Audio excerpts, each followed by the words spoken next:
Hello, and welcome to the grand finale of our Outlander End of Summer series.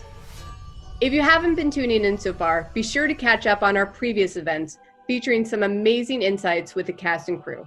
Today, how about a wee chat with Jamie and Claire?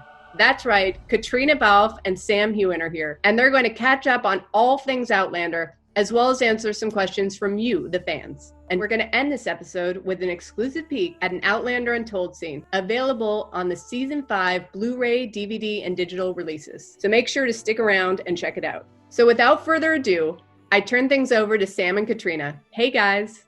Hi. Thank you, Meryl. Hey, Sam. Hi, how are you? What's going on? Cheers. Chink. Oh, yes, cheers. Of course, it wouldn't be Outlander without a little libation, would it? I hope you're having a nice, what is that? Is that a little whiskey?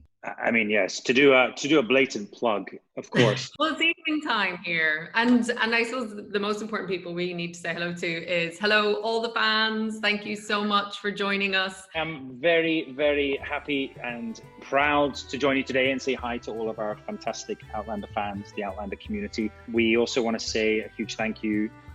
We're trying to support the incredible Doctors Without Borders, which provides life-saving medical humanitarian work during COVID, especially in these times. They do great work. So if you want to support them, please click on the link. Yes. So what have you been up to? What have I been up to? What have you been up to? Oh God, well, I have not been as busy as you. I have learned a few things about myself during this lockdown. Oh, uh-oh. I have learned that I think my spirit animal is definitely a bear. And I think that I easily go into hibernation. And I love my sleep. And I have a propensity to be a very lazy person. I was trying to think what your spirit animal would be. I think bear. Well, actually, a bear is quite nice because they're very huggable, furry. Yeah. But if you annoy them, slow and lumbering, and they love honey. They do love honey. I wonder what's my spirit animal then. Well, you're very, very active. It has to be something that's like always on the go. I was gonna say a horse. I was gonna say a horse. Yeah, I'll go with a horse because also they're very flighty and Get a bit like, tend to, yeah, and they tend to eat out of a nose bag. So I think we should come clean here, right? Because I just had to change my name on Zoom because I'd forgotten to change it. What was it? It was Three Amigos. Why was it Three Amigos? Because myself and two of my co-stars, we had a socially distanced cocktail night where we went to Caitriona Balfe's place with Sophie Skelton in your garden, and we were socially distanced across the garden, and we took turns making these cocktails for everyone, which proceeded to be, I don't remember the rest of the evening. Well, we had, I can tell that we had 3 cocktails, and I don't think any of us remember what happened after the 3rd one, because a certain Sam Hewen was doing the pour. What else have you been doing? You've been doing your book club. That's been fantastic. You've been reading a lot. Yeah, no, I've been reading a lot. I've just been very homey. I've been reading a lot. I have a very cool herb garden that I just left Glasgow 2 days ago. And herb garden? Yes, a herb garden. Proper herbs. Oh, right. And it's beautiful and it smells so good. Tell me what you've been up to, because you've been very busy. You've been doing lots of exciting things. I have been working with a great friend of ours, Mr. McTavish, Lady M, as we like to call her. We have written a book. Yeah, we actually have. It's been amazing. I've been really enjoying writing. I know you're writing as well. People will be able to also order it in America because we have a American version that's going to be published there. So it's been really fun, really good. And also read it. Wait, come here. I have a question. Or do you give anecdotes about all of your lovely co-stars? Well, oh dear. It is a bit of an expose. So. Right, okay. So are we getting approval over our... It is a very good question. I don't think you have anything to be worried about. In fact, I think you come off pretty well. However, there are other co-stars, namely Duncan Lacroix, that, it's nothing you wouldn't expect. What have you been doing that's brought you joy or happiness? What have you really loved about quarantine? I suppose you said sleeping is a good one. And I have Sleeping is enjoyed definitely up there, very, very close to the top of the list. You know, I think it's weird. You know, I don't think I have ever slept in one bed for that many consecutive nights since I have been 17. Yeah. And it was a really odd, strange thing. You know, I'm so grateful everyone I know has been healthy, and I know that I'm in a very privileged position, and you know, I feel very lucky and all of that, but it was a very odd life lesson about staying still and then learning a lot about myself, because I do like to travel and move and not be in one place for too long. I sort of feel like I hope, I mean, we all sort of say, you know, part of COVID was like you know, enjoy the downtime and, you know, learning to, I don't know, be less dependent on doing stuff, you know, just being at home, enjoying the simple things like, I know, like reading or cooking or talking to loved ones. And I hope that we all kind of continue that as things begin to open up. I have been Zooming quite a bit with McTavish most of all, like a couple times a week, and that sort of that interaction has been really, really fun. I've really enjoyed that. So will I continue calling him all the time? Probably not. Going back to Outlander, is there any moment in season 5 that was your favorite moments there? I mean, there was, you know, it was quite a season. There have been sightings of Bonnet in the province. Plan has been put in motion to find and kill Stephen Bonnet. I love you, Jocasta Mackenzie. We thought we'd never see you again. Safer in the future. Our regulators are disorganized. No way prepared for war against the Crown. One thing we all loved about this season was that we got back to those kind of standalone, episodic, almost feeling episodes. So we got to do quite a lot of things that had a very different tone to it. It was very painful, but Ep 7 was just so sad, but so wonderful, and you were amazing, and Duncan was so amazing. It doesn't hurt a bit to die. Oh, wow. It was such an emotional episode for all of us, because not only were we all losing this incredible character that we've all come to love so much, but we were saying goodbye to Duncan, which we were all really, really sad about. Yeah, I think I agree, but I think, you know, it was such a great season. I think certainly it really ramps up from, you know, towards the end. And I mean, the finale, you know, I thought you were magnificent. Honestly, you worked so hard on that great collaboration there. But I know it was fantastic, and I think it's hard viewing. You know, I think it is, but I'm really proud of it. How much did you love doing all of that action sequence? Because that looked so incredible.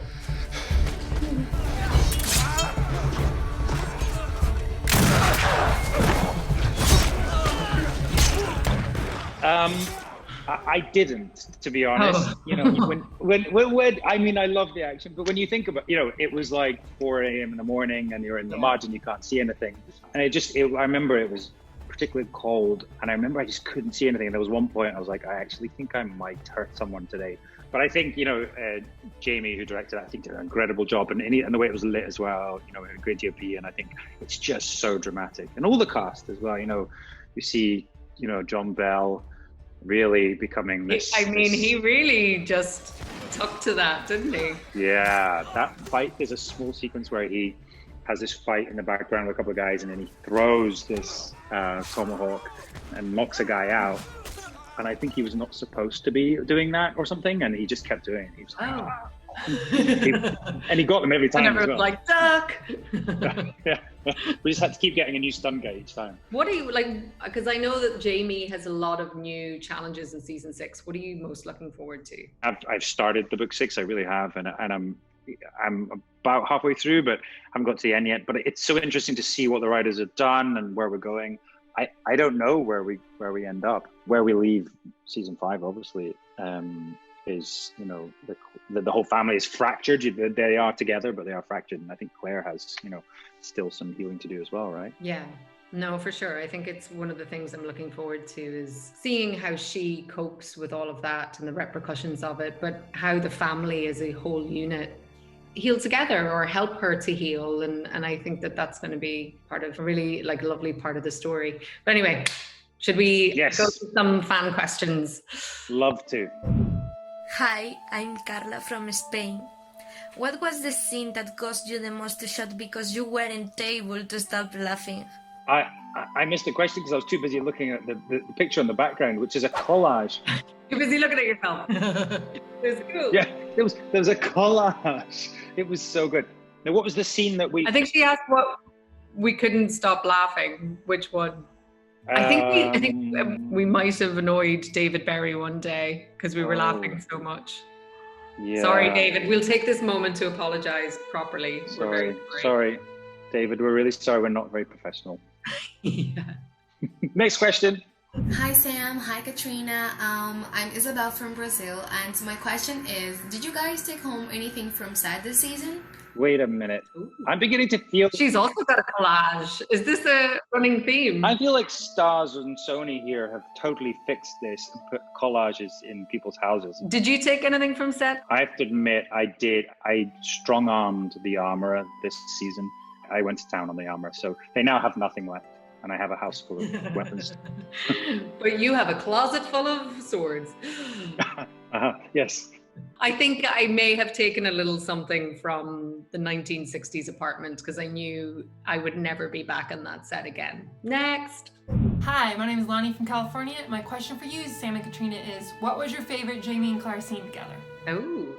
Ooh. No collage, but she did have a calendar. We'll let that slide. She had the t-shirt as well, Sasnak That's t-shirt. true, That was that's pretty true. cool. To be honest, my favorite scene, and it's probably not a fun scene, but it was you by the river in, I think it would be the last episode after the assault.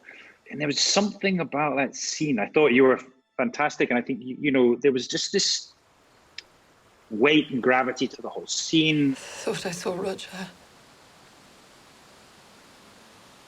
My mind's playing tricks on me.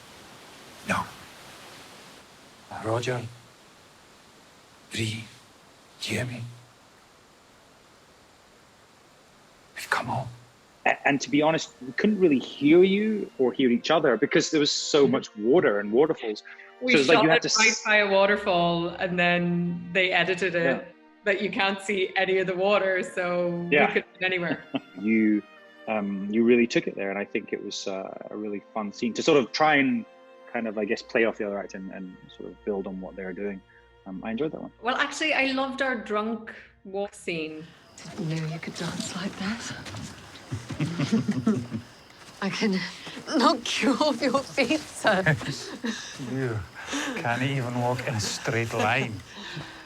I think you're right. That scene, it really is quite light-hearted and light, and it's nice to see Jamie and Claire still in love and still enjoying each other's company. Yeah. Good choice. Next question.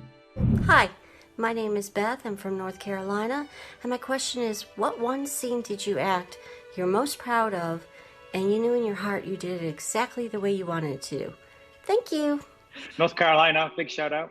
Whoop, whoop. I don't know that you ever leave any scene thinking, ta-da.